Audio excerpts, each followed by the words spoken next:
प्रिय सज्जनों, आप सभी के पास दिव्या ज्योतिष के मार्ग के माध्यम से संदेश भेजना चाहते हैं।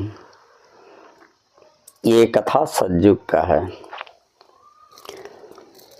पुरुषोत्तम राम, लक्ष्मण और सीता तीनों आदमी गया में फाल्गु नदी के पास अपने पितरों का उद्धार करने के लिए, पिंड देने के लिए पहुँचे। लेकिन सामग्री नहीं रहने के कारण रामचंद्र जी पूजा की सामान लेने के लिए चले गए। कुछ विलंब होने पर उनके छोटे भाई लक्ष्मण भी देखने के लिए चले गए।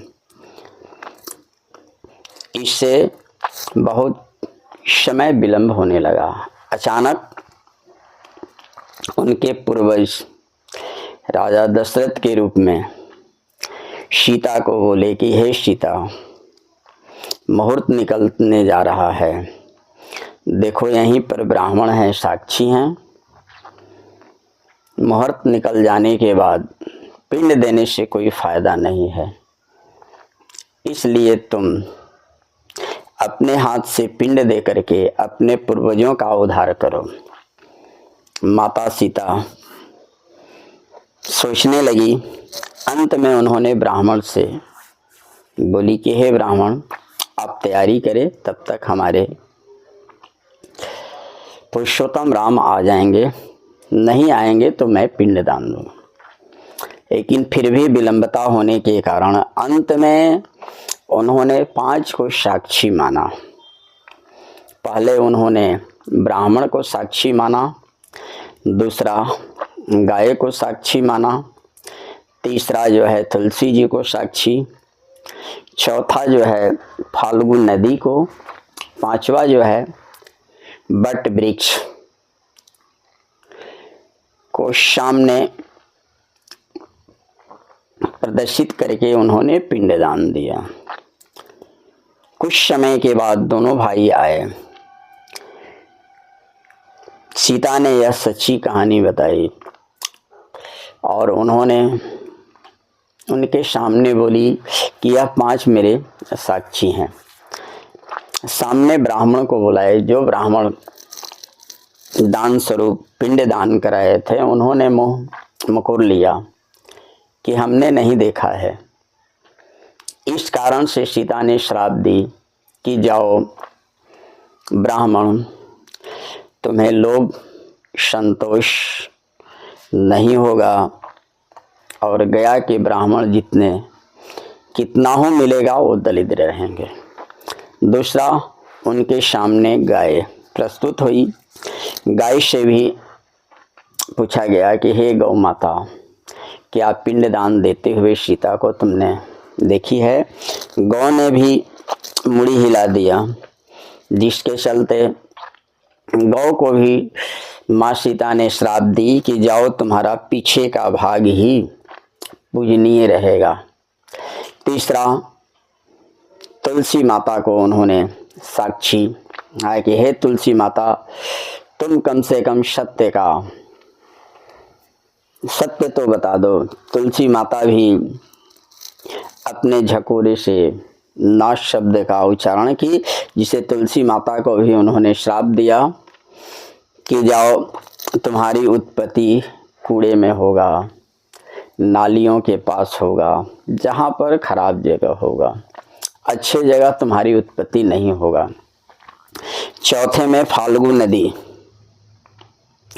को बुलाई, तो वह फाल्गु नदी भी सोच रही थी कि कहीं श्री राम आकर के मेरे पावन जल को छू लेंगे तो मैं पवित्र हो जाऊंगा, धन्य हो जाऊंगा।